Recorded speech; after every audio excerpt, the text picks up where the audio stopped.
Sobre como ler e entender e praticar a palavra de Deus. Livro simples em termos da sua proposta, como Leclerc disse, trata de algumas complexidades de uma forma acessível à igreja e aos estudantes de teologia. O meu filho, de 14 anos, começou a ler esta semana, minha esposa já leu, e eles recomendam para vocês também, tanto usarem na igreja, eu uso lá no seminário como livro-texto das matérias que eu ensino. Livro muito legal, bem acessível para você ler, entender e praticar a palavra de Deus. Tem também dois do Timothy Keller, aqueles que já conhecem o Timothy Keller, um autor tanto profundo quanto prático, Juízes para você e também Gálatas. Na verdade, são os meus dois livros favoritos em termos de exposição. Juízes no Antigo Testamento e Gálatas. Eu dou aula dos dois lá no Palavra da Vida. Recomendo os dois. Tem tanto uma exposição do conteúdo teológico de forma bem significativa, quanto é um material também muito prático, bem aplicativo, que você pode inclusive usar como material de estudo num grupo pequeno, num grupo familiar, com a juventude, com homens, com mulheres. Muito bom, viu? Eu certamente recomendo aos meus alunos lá no seminário, quando eu ensino estes dois livros aqui, Juízes e Gálatas, do Timothy Keller. Hoje pela manhã, como o Leclerc falou, eu expus sobre os ideais educacionais na tradição reformada. E eu expus bastante sobre o conceito de família e a educação acontecendo no contexto familiar, e eu mencionei sobre o culto doméstico ou o culto em família. Esse livro muito legal sobre isso. Por que conduzir um culto em família, o que não é um culto em família, o que fazer, por exemplo, em termos da leitura bíblica, da aplicação, a participação dos pais, a participação dos filhos. Eu diria que é um elemento fundamental para a manutenção e crescimento da espiritualidade no contexto da família. Como a tradição puritana dizia, a igreja é uma extensão da família, tanto quanto a família é uma extensão da igreja. Nós adoramos a Deus coletivamente como corpo, bem como familiarmente nos nossos lares. Muito bom o livro, Culto em Família. E o último é uma sequência, alguns já conheciam, Vida Centrada no Evangelho. Esse daqui é sobre comunidade centrada no Evangelho. Há um péssimo conceito hoje, que paira na igreja evangélica brasileira, de que a vida é minha, o cristianismo é meu, eu vivo privadamente, então eu posso inclusive não precisar de igreja para a vivência do meu cristianismo. Eu assisto o meu culto ali em casa, eu posso eventualmente até mandar uma oferta pelo PagSeguro. Igreja para quê? Comunidade para quê? Como eu costumo dizer para os meus alunos, cristianismo, e lá na igreja que eu pastoreio também, cristianismo não é uma carreira solo, é uma caminhada comunitária, é uma caminhada conjunta. Esse livro é muito bom porque fala sobre a importância, o chamado que Deus nos deu para o viver em comunidade, chamada igreja, a prática da mutualidade cristã, que vai contra, por exemplo, aquela frase de caminhão que já deve ter visto, né? Deus deu a vida para cada um cuidar da sua. Isso vale no caminhão, mas não vale na igreja. Porque na igreja a gente entra um na vida do outro. Porque esse é o aspecto comunitário do cristianismo, né? E como então tirar proveito da comunidade cristã para o seu próprio crescimento espiritual. Excelentes livros, esse é muito legal junto com aquele Vida Centrada no Evangelho. Ok? Quero orar com vocês novamente e então trabalhar o assunto do solidel glória. Como um destes solas, dos 5 solas, tem tudo a ver com as nossas vidas, na medida em que nós entendemos o Deus que nos salvou e o que Ele espera então das nossas vidas. Vamos orar? Pai, nosso desejo é que, nesse momento em que meditaremos na Tua Palavra, ela nos preencha, ela nos exorte, ela nos conforme à imagem de Cristo Jesus, de tal forma a vivemos uma vida digna do Evangelho de Cristo, uma vida para a Tua glória. Pai, que percebamos como nós, vivendo para a glória do Senhor, cumprimos os Teus desígnios na história. Não apenas no contexto da igreja, senão também na vida do dia a dia, estejamos nós no trabalho, na família, na universidade, seja onde for. Pedimos graça e sabedoria, pois é em Cristo que nós oramos. Amém. O que está acontecendo até o início do século XVI, aquilo que precede a Reforma Protestante em termos soteriológicos? Você deve se lembrar dos 5 solas, né? Sola Scriptura, Solo Christo, Sola Gratia, Solo Fide e Soli Deo Gloria. De alguma forma, esses 5 solas passam pela questão soteriológica. Porque no período medieval, onde há o prevalecimento da Igreja Católica, na verdade era a única igreja que existia, em termos da autoridade, em termos da mediadora das coisas de Deus, a Igreja Católica acabou criando todo um sistema de salvação, predominantemente meritório. Isso quer dizer que o indivíduo ele construía a sua salvação, ou o indivíduo ele galgava a sua salvação na medida em que ele fizesse ou cumprisse uma série de coisas, uma série de prerrogativas. Por exemplo, dando esmolas, participando dos sacramentos, praticando penitências, venerando relíquias, ou comprando as tais indulgências contra as quais Martinho Lutero lutou severamente e publicou as suas 95 teses, quando Tetzel, Johann Tetzel, o maior vendedor e aquele que era autorizado pela Igreja Católica a vender as indulgências na Alemanha,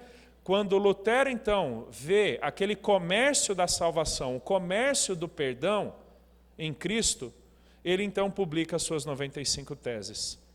Então, quando nós chegamos na Reforma Protestante, o indivíduo, ele basicamente não precisava da graça de Deus. Ele não precisava exercer a sua fé em Cristo, porque ele, por ele mesmo, pelos seus esforços, poderia alcançar a salvação e a redenção eterna. Então, em grande medida, era resultado de uma ação humana que, louvando a si próprio e sua própria capacidade, este indivíduo se via justo diante de Deus. Deus era basicamente um reagente às ações humanas do que propriamente o agente garantidor da salvação. E então a tradição da Reforma, ali no século XVI em diante, formula o Soli Deo Gloria, que tem 2 aplicações principais e é com elas que eu quero lidar com vocês hoje à noite. Primeiramente, Deus é aquele que estabelece a salvação, a designou na eternidade passada, é aquele que a planeja bem como a executa no tempo. Então a salvação, muito antes de levar em conta o mérito humano, muito antes de, como infelizmente um teólogo brasileiro disse, porque Deus estava se sentindo sozinho, decidiu salvar o homem, a salvação em Cristo é uma expressão deliberada da glória de Deus e para a própria glória de Deus. É o livre curso do desígnio de Deus. Não foi por pena do homem, não foi simplesmente porque o homem era merecedor, mas por causa da glória manifesta de Deus. Então toda a glória seja dada ao Deus, que a despeito do ser humano, que existe por si mesmo, que não tem nenhuma contingência em si, decide salvar aqueles que estavam alheios, obscurecidos de entendimento em relação ao próprio Deus. Toda a glória seja dada a Deus.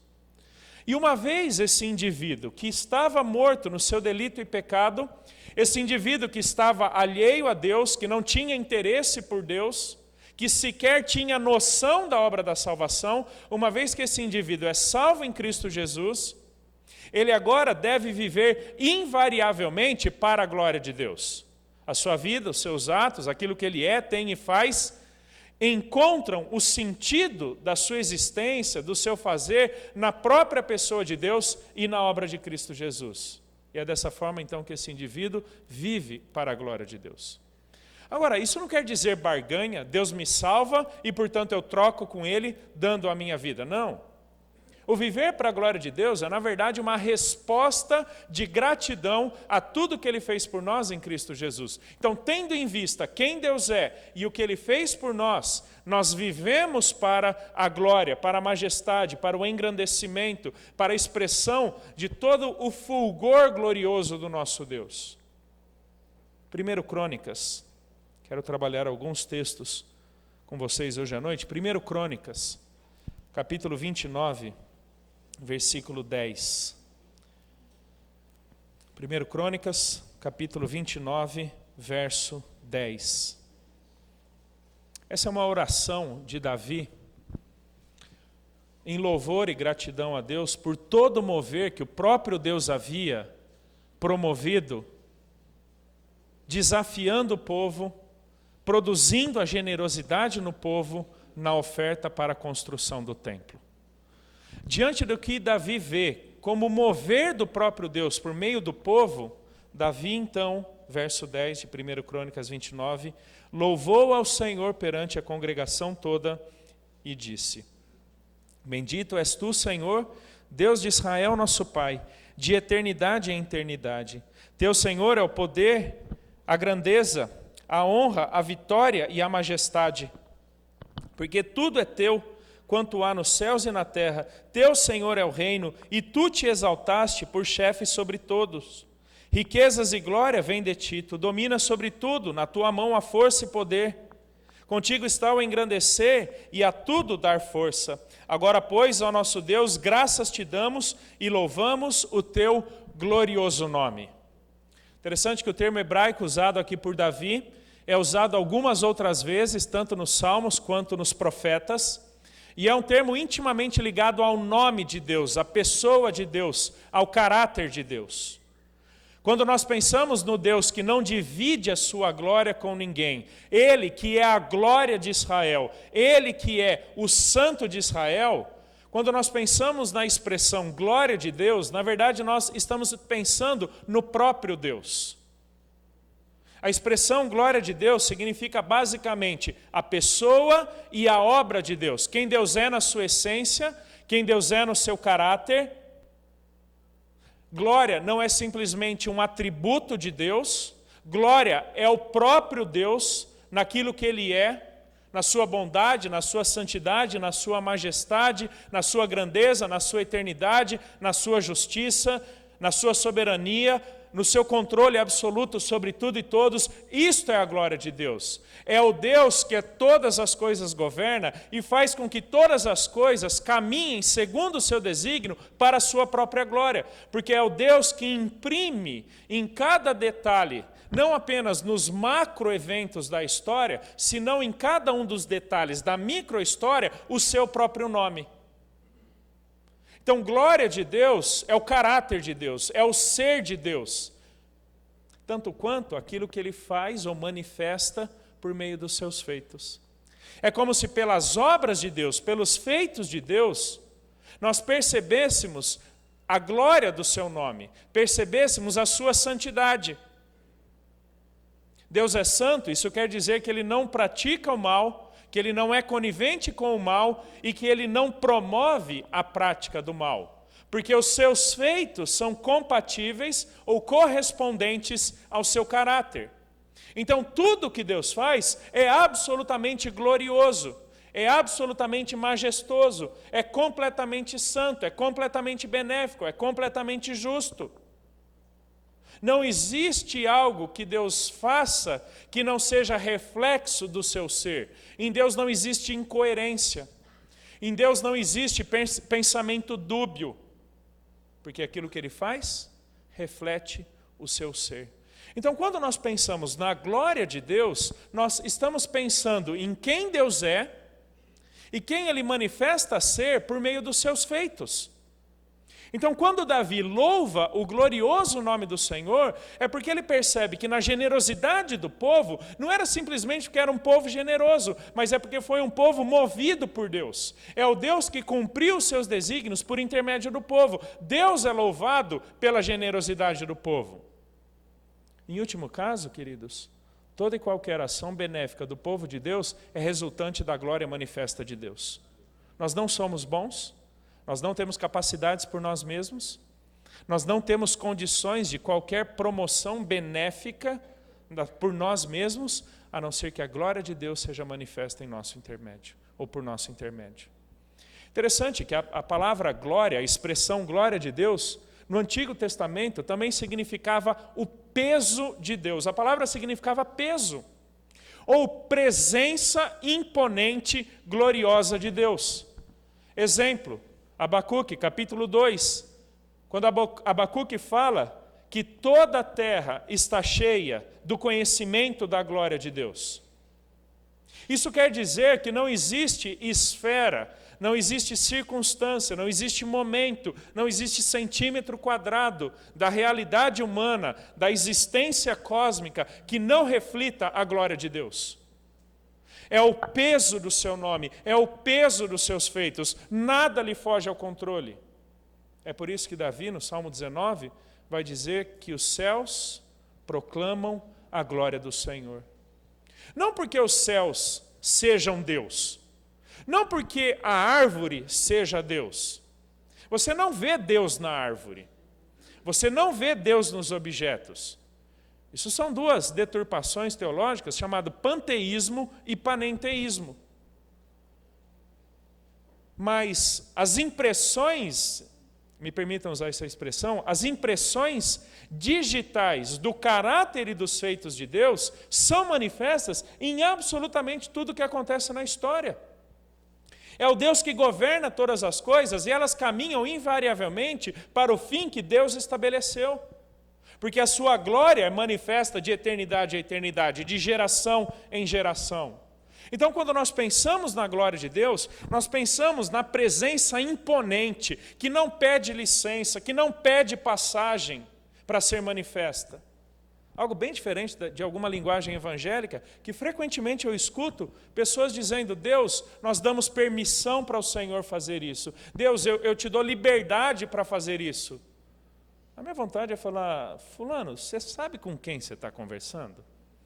Você, poeirinha cósmica do universo, usando a linguagem de Isaías, vermezinho de Jacó, falando com o Senhor Todo-Poderoso, aquele que criou todas as coisas, sem o qual nada do que existe seria, você está dando licença para Ele?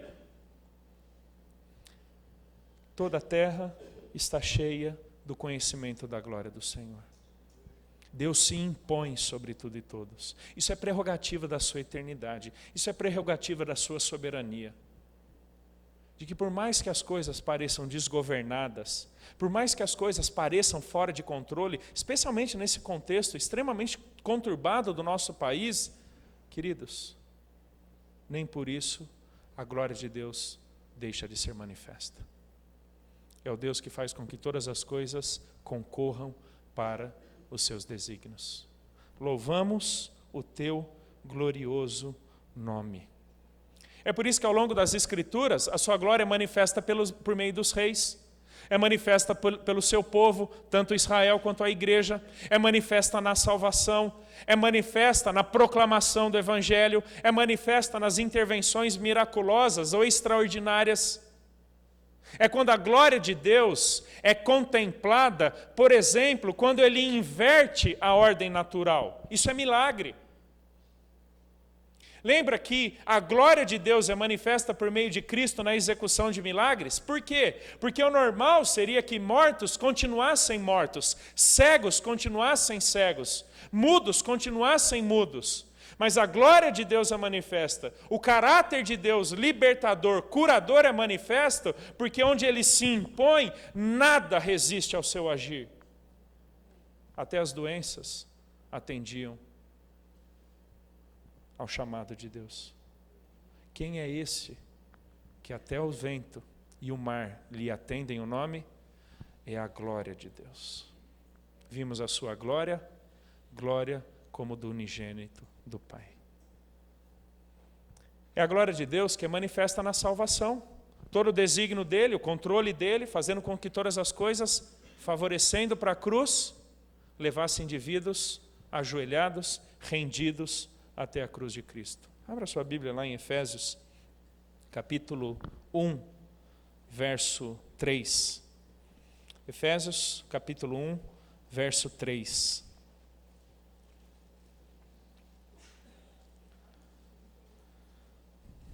Quero ler até o verso 14. Bendito o Deus e Pai de nosso Senhor Jesus Cristo, que nos tem abençoado com toda sorte de bênção espiritual nas regiões celestiais em Cristo. Assim como nos escolheu nele antes da fundação do mundo para sermos santos e irrepreensíveis perante ele, e em amor nos predestinou para ele, para a adoção de filhos por meio de Jesus Cristo, segundo o beneplácito de sua vontade, para louvor da glória de sua graça, que Ele nos concedeu graciosamente no amado, no qual temos a redenção pelo seu sangue, a remissão dos pecados, segundo a riqueza da sua graça, que Deus derramou abundantemente sobre nós em toda sabedoria e prudência, desvendando-nos o mistério da sua vontade, segundo o seu beneplácito que propusera em Cristo, de fazer convergir nele, na dispensação da plenitude dos tempos, todas as coisas, tanto as do céu como as da terra, nele, digo, no qual fomos também feitos herança, predestinados segundo o propósito daquele que faz todas as coisas conforme o conselho da sua vontade, a fim de sermos para louvor da sua glória, nós os que antemão esperamos em Cristo, em quem também vós, depois que ouvistes a palavra da verdade, o evangelho da vossa salvação, tendo nele também crido, fostes selados com o Santo Espírito da promessa, o qual é o penhor da vossa herança, até o resgate da sua propriedade, em louvor da sua glória. Você deve ter percebido que aqui temos um hino, temos um cântico, com 3 estrofes e com um refrão. Cada estrofe, enfatizando uma das pessoas da Trindade, diz o que esta pessoa fez na obra da redenção, e ao final do retrato da obra desta pessoa, é dito o louvor da sua glória, ou para o louvor da sua glória. Ao Pai coube o desígnio, o decreto da salvação. Ao Pai coube a eleição e a predestinação, bem como a adoção no Filho. Ao final da expressão da obra, início do verso 6, Deus é louvado por sua glória. A obra da salvação é uma obra trinitária. Ao final de cada uma das pessoas, sua glória é louvada. O verso 6 começa a falar sobre o amado, que é Cristo Jesus, o qual, dando a própria vida na cruz, oferece perdão e redenção, o cancelamento da dívida e o pagamento da liberdade ou do resgate, aquele em quem todas as coisas convergem no tempo, para que na dispensação da plenitude dos tempos seja manifesta a obra do Cordeiro, e ele então seja por todo sempre glorificado como Filho amado do Pai. Ao final da obra do Filho, início do verso 12, a fim de nós mesmos sermos para o louvor da sua glória. E preste atenção que, especialmente nesse verso 12, daqui a pouco eu desenvolvo mais, nós não fazemos coisas para a glória de Deus, nós somos para louvor da glória de Deus. Essa é uma confusão na nossa mente, quando pensamos no fazer tudo para a glória de Deus, como se fossem simplesmente ações isoladas, pontuais, não necessariamente reflexo de um caráter ou de uma vida toda diante do Senhor. Nós somos para o louvor da glória de Deus. Não simplesmente fazemos para a glória do Senhor. Verso 13, o Espírito Santo, no qual somos selados, o qual é o penhor da nossa redenção futura. Quando ouvimos a palavra do Evangelho, por ele fomos selados. Ao final, verso 14, em louvor da sua glória. Queridos, a obra da salvação é uma obra gloriosa de Deus. Não fossem os mas de Deus. Romanos capítulo 5, verso 8, mas Deus prova o seu próprio amor para conosco, pelo fato de Cristo ter morrido por nós, quando ainda éramos pecadores. Efésios 2, 4. Mas Deus, sendo rico em misericórdia, por causa do grande amor com que nos amou, estando nós mortos nos nossos delitos e pecados, deu-nos vida juntamente com Cristo. Não fossem os mas de Deus, continuaríamos mortos nos nossos delitos e pecados, totalmente distantes de Deus. Queridos, uma das prerrogativas da morte espiritual é a incapacidade da comunicação com a vida. É o desinteresse pela vida, porque o morto não sabe que está morto, ele está alienado à vida. Ele é incapaz de perceber a sua condição de morte e condenação. Não estávamos em busca de Deus. Não tínhamos condições de nos aproximarmos por nós mesmos a Deus. É Ele quem vem ao nosso encontro. Esse é o mas de Deus. E esses mas não são simples conjunções adversativas, apresentar o outro lado da moeda. No chamado discurso grego antigo, esses mas de Paulo, eles são inversões de uma lógica de raciocínio. Tendo em vista a realidade espiritual desses indivíduos, o normal, o lógico, o padrão seria que eles continuassem invariavelmente e por eles mesmos nessas condições.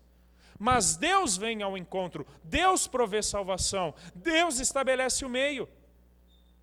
Há uma discussão ao longo da história da igreja, especialmente no contexto no conceito do resgate ou redenção, os termos gregos, do a quem Cristo pagou o preço do resgate. Você deve ter percebido aí que fala que em Cristo Jesus, Efésios capítulo 1 fala, no qual nós temos a redenção, verso 7, pelo seu sangue a remissão dos pecados. O primeiro termo, redenção, o termo grego significa pagamento do preço do resgate.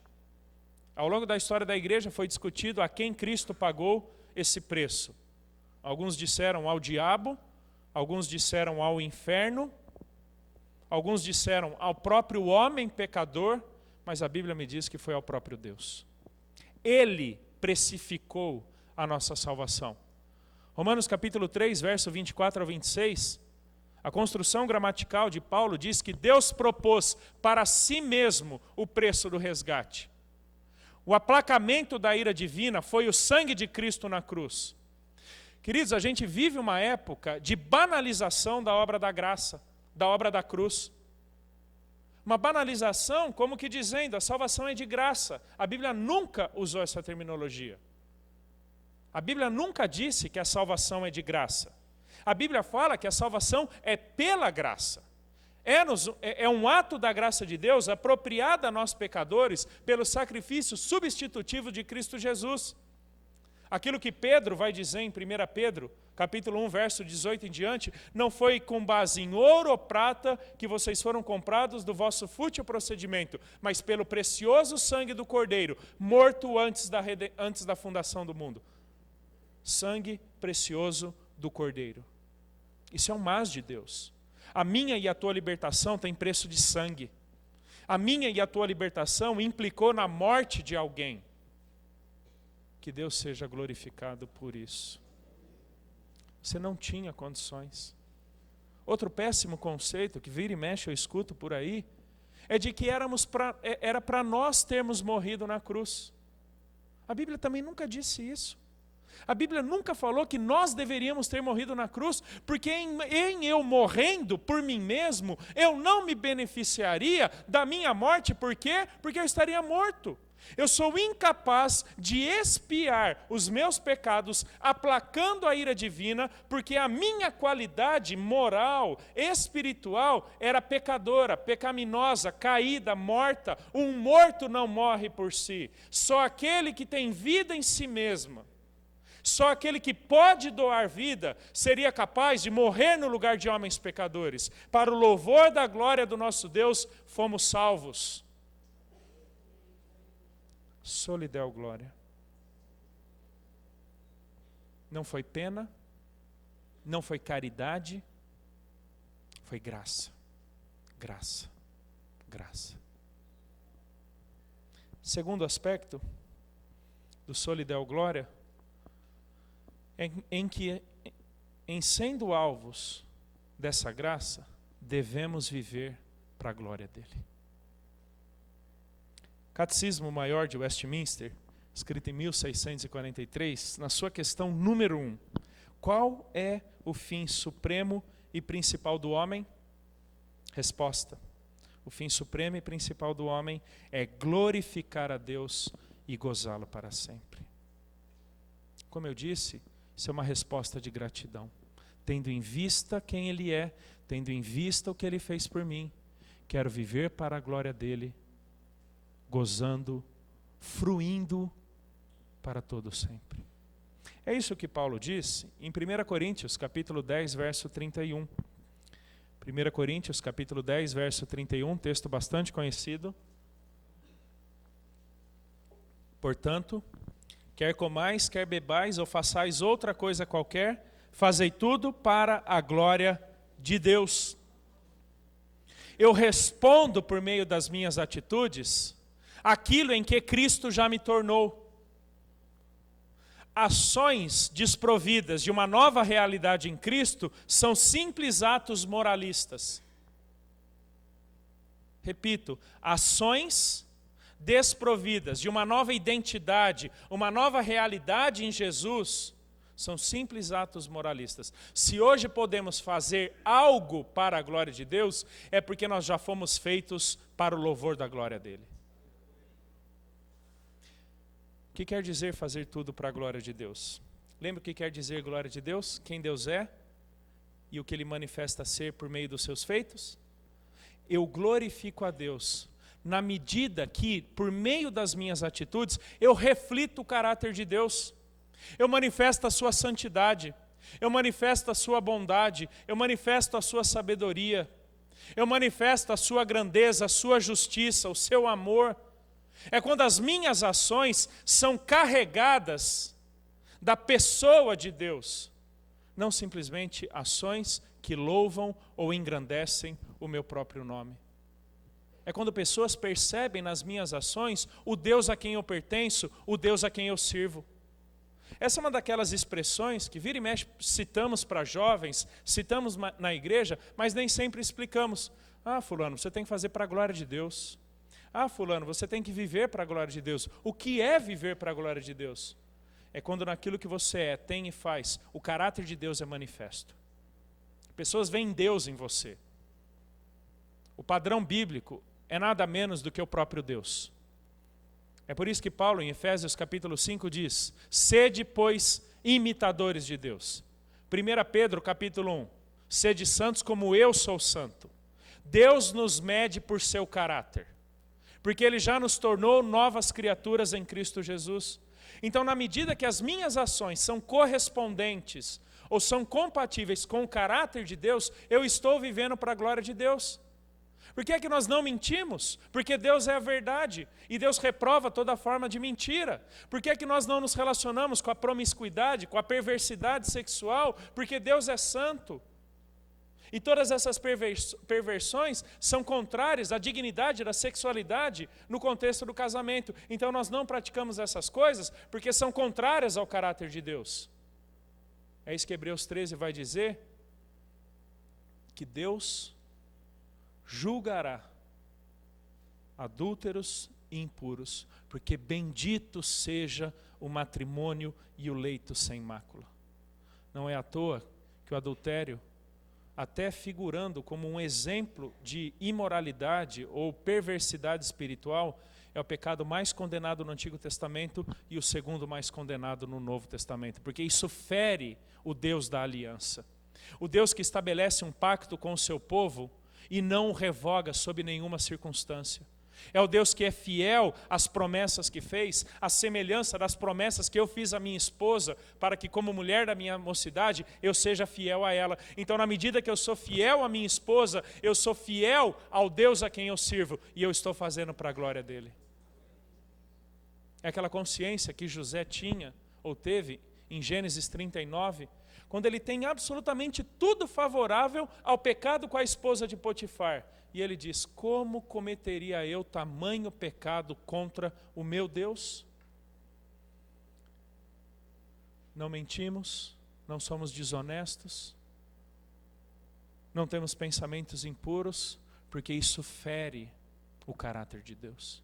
Isso macula a santidade de Deus. Não em termos existenciais, tá bom? Não em termos essenciais, mas em termos do reflexo da pessoa dele em nós.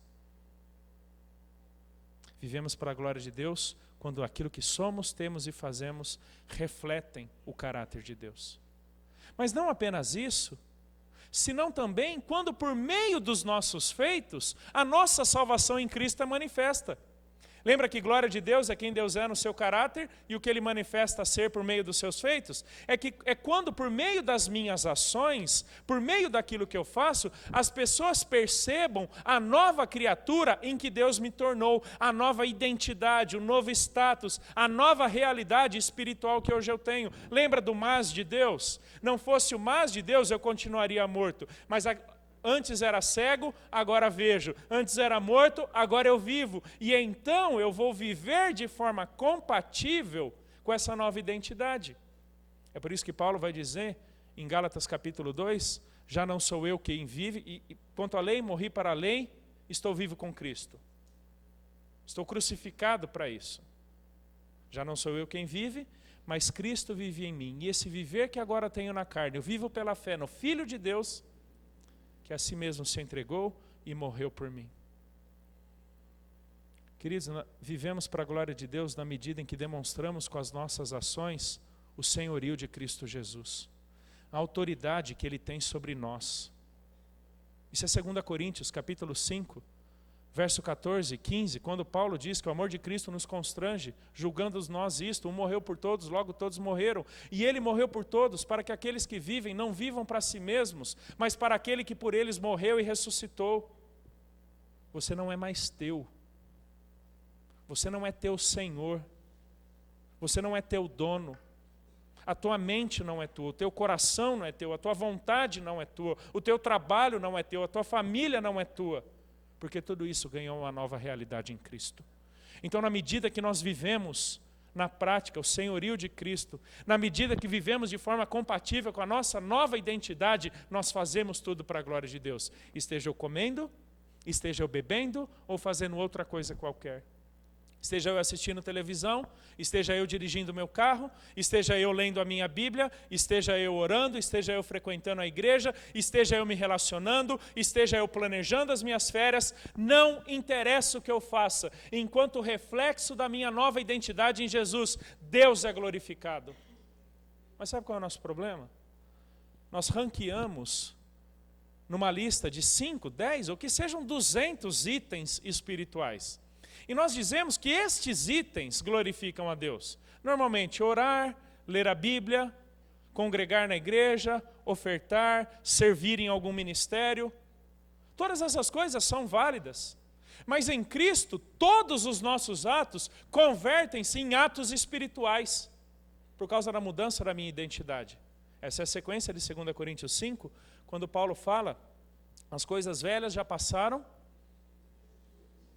eis que todas elas se fizeram novas. Por quê? Somos novas criaturas em Cristo. A construção gramatical, especialmente da parte final, se fizeram novas, poderia ser muito bem traduzida, se fizeram e continuam a ser feitas novas, constantemente. Não é uma realidade passada apenas. É uma realidade presente, vivencial, rotineira, em que a cada dia eu sou desafiado a um novo viver em Cristo, demonstrando que eu não vivo para mim mesmo, mas para Ele. E na medida que eu vivo desta forma, Deus é glorificado. Esteja eu comendo, esteja eu bebendo, esteja eu fazendo outra coisa qualquer. Esteja eu lá no meu trabalho com aquele chefe incrédulo. Esteja eu no trânsito caótico. Esteja eu com uma doença. Esteja eu privado de alguma coisa, porque se a nossa glorificação de Deus depende de circunstâncias externas, nós ainda não entendemos a nossa realidade interna em Cristo, a nossa nova identidade. Queridos, Deus não nos salvou apenas da condenação eterna. Em Cristo, o nosso presente também foi refeito.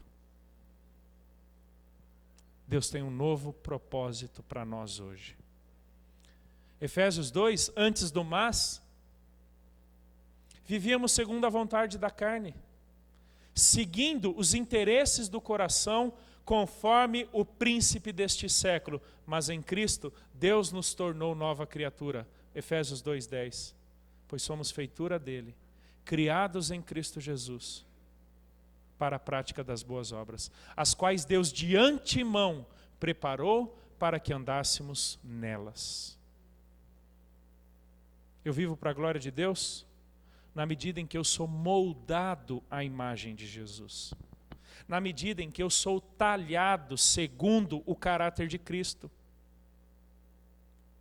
Você percebeu que lá em Efésios 1, Paulo diz que fomos predestinados para a adoção em Cristo?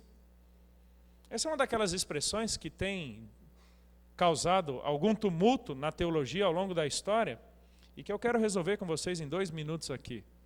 Eleição e predestinação. Quanta petulância, né? Interessante que as poucas ocorrências da palavra predestinação, tanto em Efésios quanto Romanos e alguma ocorrência em Atos,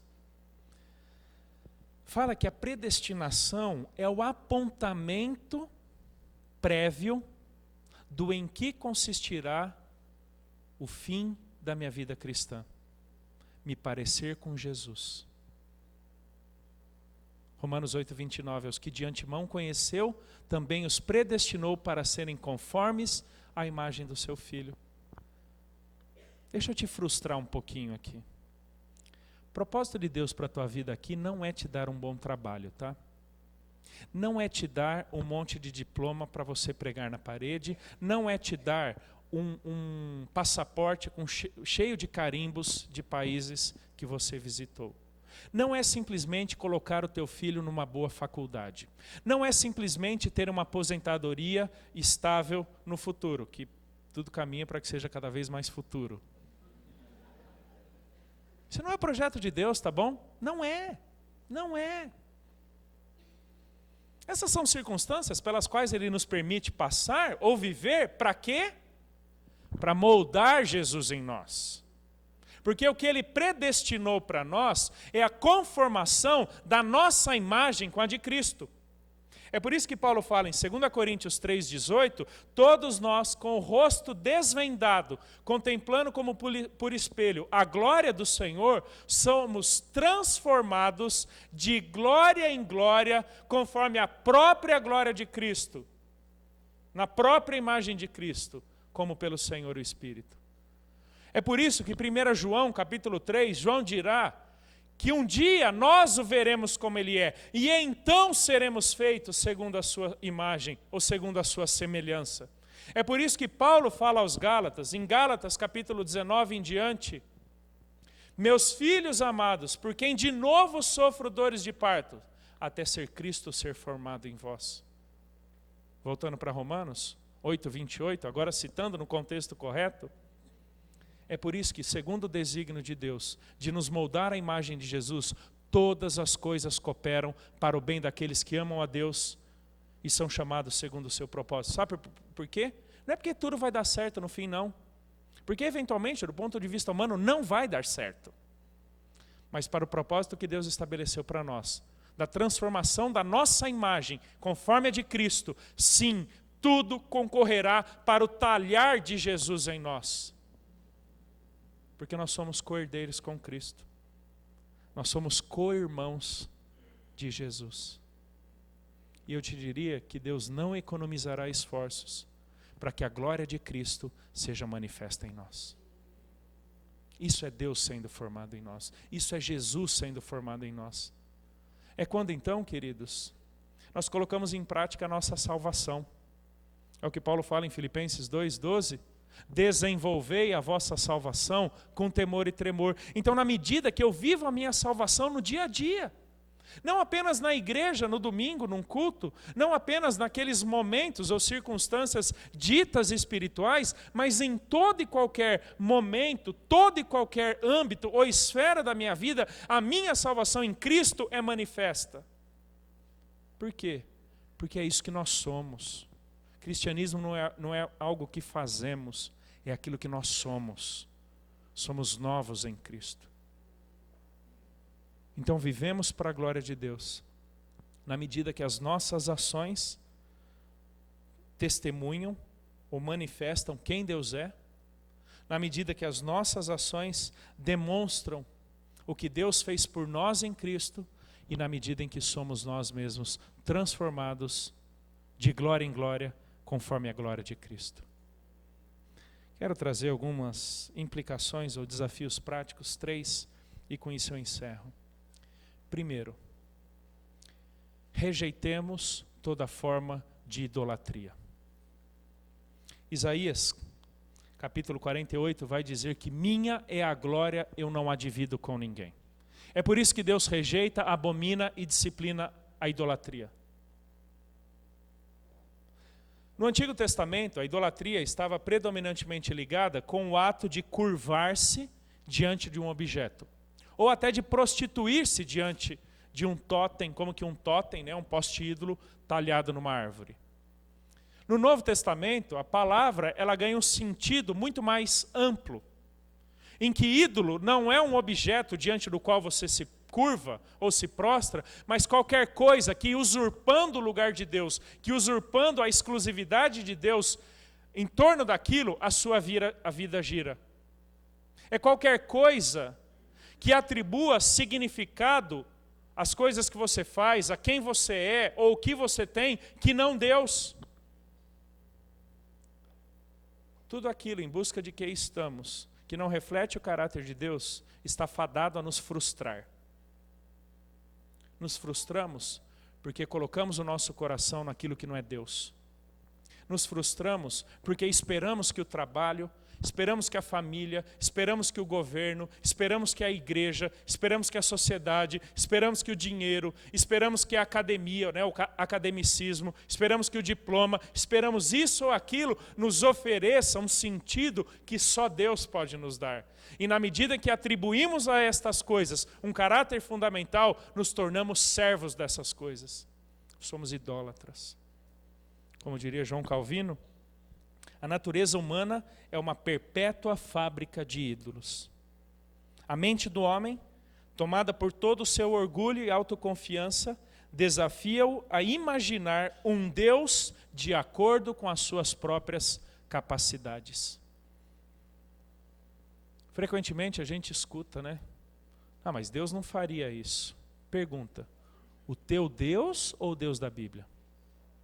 Porque eventualmente você está criando uma imagem de Deus que não é compatível com a palavra de Deus. Isso aqui é muito sério, queridos. Porque eventualmente nós nos relacionamos com um Deus que só existe na nossa cabeça. Que não é o Deus da Escritura, que é santo, que é justo. Ah, Deus quer minha felicidade. Acredite, antes da tua felicidade vem tua santidade. E em grande medida, a santidade em Cristo redefinirá o seu conceito de felicidade. Então não vem com essa ideia de que Deus quer tua felicidade. Porque Ele não será conivente com o que é incompatível com a tua nova identidade em Jesus. Então que Deus é este que você serve? O Deus da Escritura, tal qual é expresso, ou o Deus que muitas vezes você inventa? Quando eu falo você, eu não estou dizendo necessariamente a sua pessoa, mas é isso que eu vejo acontecendo no contexto do cristianismo evangélico brasileiro. Nós temos que adorar a Deus tal qual Ele revela ser na Escritura Sagrada. Na medida em que nós comprometemos o nosso elevado conceito sobre Deus, a nossa correta compreensão sobre Ele, não apenas as nossas convicções, senão também as nossas práticas morais cairão vertiginosamente. A nossa moralidade está intimamente ligada aos conceitos que temos de Deus. Se você olha para os lados antes de cometer um pecado, para ver se não tem ninguém, você não entendeu diante de quem você está, a despeito de não ter ninguém ao teu lado.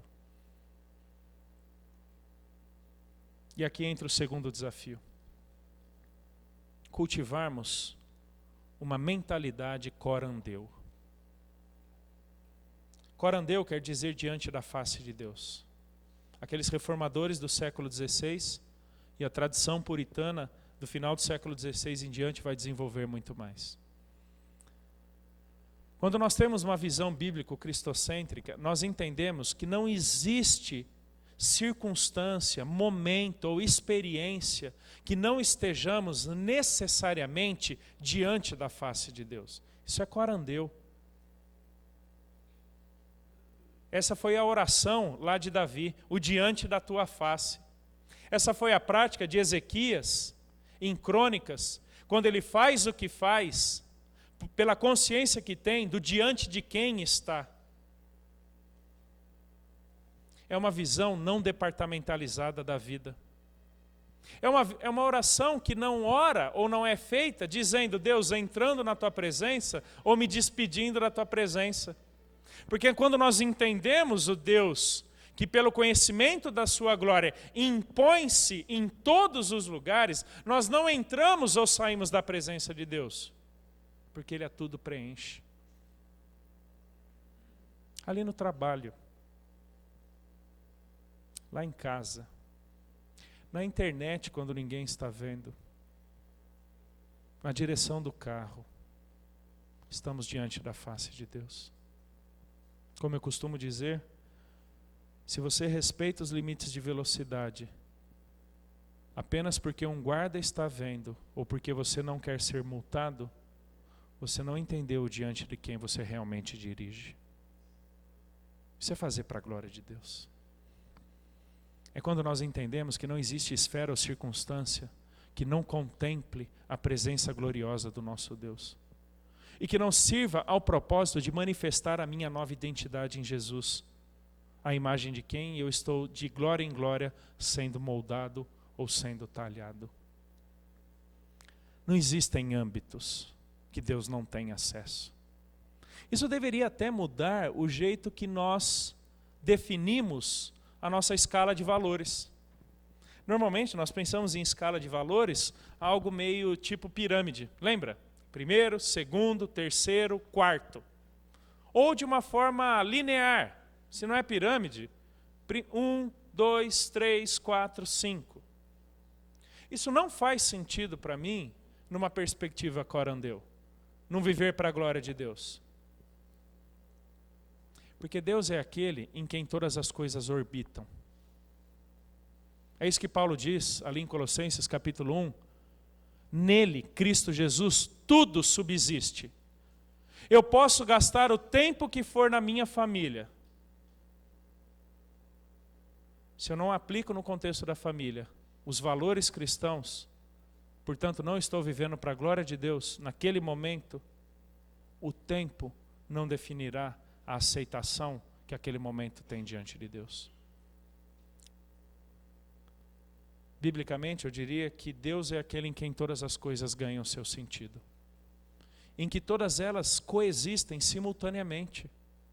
O meu trabalho é para a glória de Deus.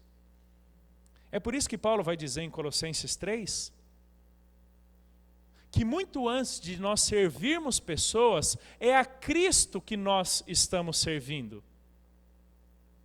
Você faz para a glória de Deus quando você entende que antes de entregar um relatório para o teu chefe, é diante de Deus que você está, por exemplo, na legitimidade das informações que você põe, na excelência que você emprega na sua tarefa. Falo isso muito para os meus alunos. Se a tua excelência acadêmica é só para ganhar uma nota, você também não entendeu o privilégio que Deus te deu de poder estudar a palavra dele. Nós somos excelentes no que fazemos porque a obra de Deus em Cristo foi excelente, foi completa, foi perfeita, foi santa. Então o trabalho que eu faço, a conversa que eu tenho no celular, a foto que eu posto no Facebook, tem que refletir o caráter de Deus. Como diria Abraham Kuyper, não existe centímetro quadrado na realidade humana que Cristo não reclame para si, é meu. Até a foto que você posta no Facebook tem que refletir a glória de Deus. Porque se só reflete a sensualidade, só reflete exibicionismo, voyeurismo, isso não faz sentido. Não faz sentido algum. Até ali, Deus deve ser glorificado. Não existe esfera, não existe oportunidade que não seja para a glória de Deus. E por fim, terceiro e último desafio, encerrando tudo isso, o cultivo de uma cosmovisão bíblico-cristocêntrica. Bíblica, porque está centrada na verdade de Deus. Santifica-os na verdade, a tua palavra é a verdade. João 17, 17. Salmo 119, 142. A tua justiça é justiça eterna e a tua lei é verdade. Tiago capítulo 1, fomos gerados pela palavra da verdade. Efésios 1, Colossenses 1, a palavra da verdade do Evangelho. É quando nossas vidas são moldadas pela palavra de Deus. Ela define como eu penso, ela define o que eu busco, ela define o que eu creio e o que eu faço. É quando a palavra, por exemplo, torna-se a lente pela qual vocês, aí, universitários, interagem com as ideias às quais vocês estão sendo expostos na universidade. Você simplesmente aceita porque quem disse é o teórico tal, ou você submete aquilo que foi dito ao crivo do Evangelho, para que pelo julgamento das Escrituras você aceite ou rejeite? É quando a palavra transcende a nossa simples leitura devocional naquele momento e ela se torna a lente de avaliação das coisas.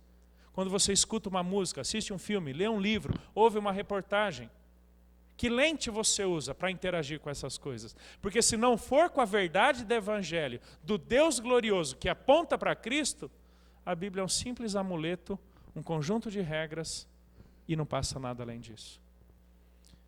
Uma cosmovisão bíblico-cristocêntrica. Ele que é a glória de Deus manifesta a expressão exata do seu ser, o por meio e para quem todas as coisas foram criadas, ele que é antes de todas as coisas, nele em que tudo subsiste. Isso é Colossenses 1, 15 e diante. Ele que é, em Colossenses 2,17, a realidade das coisas. A maneira pela qual interagimos com as coisas, a realidade à nossa volta é definida em Cristo. E Colossenses 3, 15 e 16, habite em vós a palavra de Cristo. Ele que é a palavra encarnada de Deus. Vivemos para a glória de Deus na medida que Cristo não é apenas aquele que nos salvou, senão também aquele que está moldando as nossas vidas no tempo presente. Aquele que nos resgatou da condenação eterna e aquele que nos deu um novo sentido de vida no tempo presente. Só lhe deu glória. A Deus toda a glória. Porque Ele é o Deus de toda a glória, Ele é o Deus que para a sua própria glória designou a salvação e a efetivou em Cristo, e Ele é aquele para quem fazemos todas as coisas, somos quem somos, para o louvor da glória do seu nome. Amém, queridos? Vamos orar. E aí eu devolvo para o Leclerc. Deus, muito obrigado pela salvação que temos em Jesus. Obrigado pelo teu mas. Obrigado pela nova vida que o Senhor nos deu em Jesus, um novo sentido de existência. Te glorificamos por isso. Queremos viver para a tua glória, Pai. Queremos expressar nas nossas atitudes, nos nossos relacionamentos, a nossa vida em Jesus e a maneira como estamos sendo moldados conforme a glória dele. Que as nossas famílias testemunhem isso, que as nossas igrejas testemunhem isso, que nos nossos trabalhos, colégios, condomínios, faculdades, bairros, onde quer que estejamos, pessoas vejam a tua glória manifesta em nós. E assim pessoas te glorifiquem. Pois é em Cristo Jesus que nós oramos. Amém.